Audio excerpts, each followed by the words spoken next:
জয় শ্রীকৃষ্ণ। রাধে রাধে। আমার সকল বন্ধুদের কাছে আজকে আমি একটা সুন্দর পদাবলী কীর্তনের কিছু মুহূর্ত আপনাদের সঙ্গে শেয়ার করতে চলেছি। তো আমার সকল বন্ধুদের কাছে অনুরোধ, ভিডিওটি কেউ না টেনে সম্পূর্ণ ভিডিওটি দেখতে থাকুন। আশা করি আজকের এই কীর্তন আপনাদের মন ছুঁয়ে যাবে। আর এই কীর্তন হলো এমন একটা জিনিস যা আমাদের প্রতিটা ধর্মের প্রত্যেক মানুষের কাছে এক আবেগ। এক কথায় বলতে গেলে কীর্তন হলো দেবতার প্রশংসা। আর এই কীর্তন শব্দের অর্থ হলো ডাক, আবৃত্তি, প্রশংসা। আর এই কীর্তন হলো আমাদের মানব আত্মা ও ঈশ্বরের মধ্যে সম্পর্ক বর্ণনা করে। আর এই কীর্তন কিন্তু বিভিন্ন উপায়ে প্রকাশ করা যায়, যেমন গৌরব কবিতা, নাটক, নৃত্য, মৌখিক কবিতা। আর এই কীর্তন কিন্তু বৈদিক যুগ থেকেই প্রচলিত। আর আমাদের ভারতবর্ষে সকল ক্ষেত্রেই কিন্তু কীর্তন সমানভাবে জনপ্রিয়। আর এই কীর্তন হলো আমাদের বৈষ্ণব ধর্মের একটি নান্দনিক আবেগীয় শিল্প।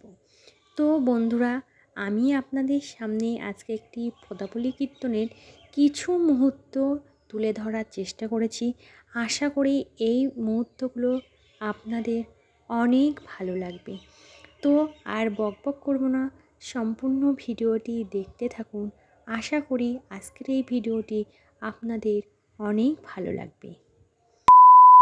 যাবে বৃন্দাবন ধাম, বদন ভরে গাউরে রাধা নাম। হরি হরি যাবে বৃন্দাবন ধাম, বদন ভরে গাউরে রাধা নাম।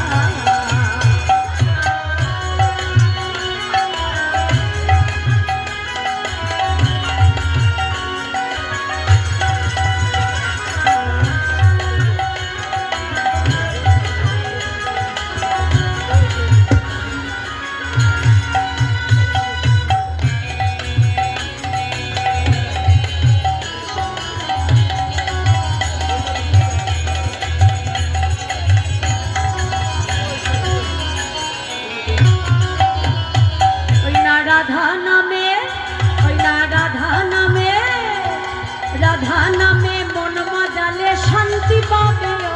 রাধা নামে বলে, রাধা নামে মন মজালে শান্তি পাবি রবিরাম। বদন ভরে গাউরে রাধা নাম। তোমরা যাবে বৃন্দাবন ধাম, বদন ভরে গাউরে রাধা নাম। হরি হরি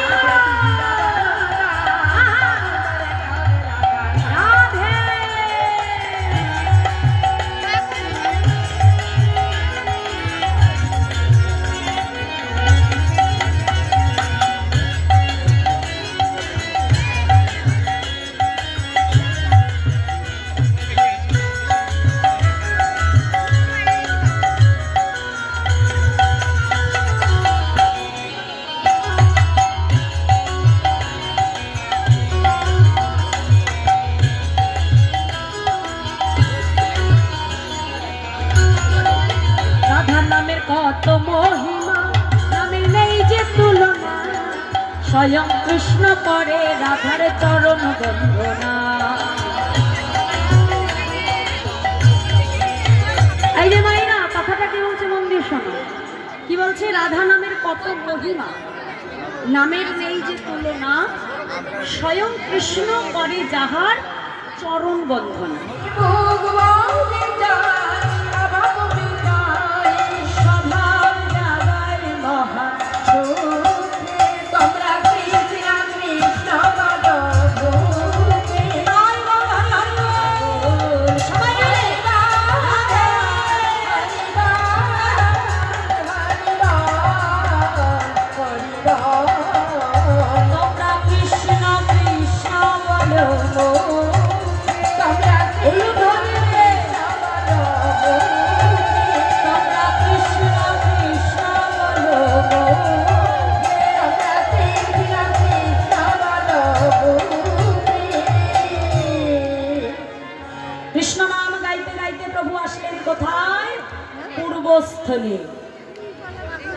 আর যেই না পূর্বস্থলীতে আসলেন, গৌরহরি গোবিন্দ ঘোষকে ডেকে বলল, গোবিন্দ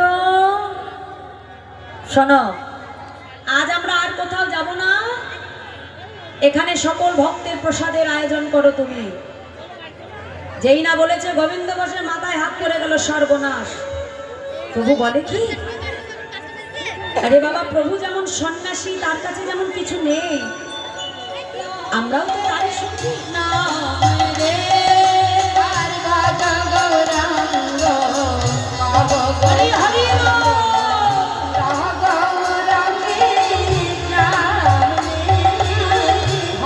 গৌরাঙ্গ, লহ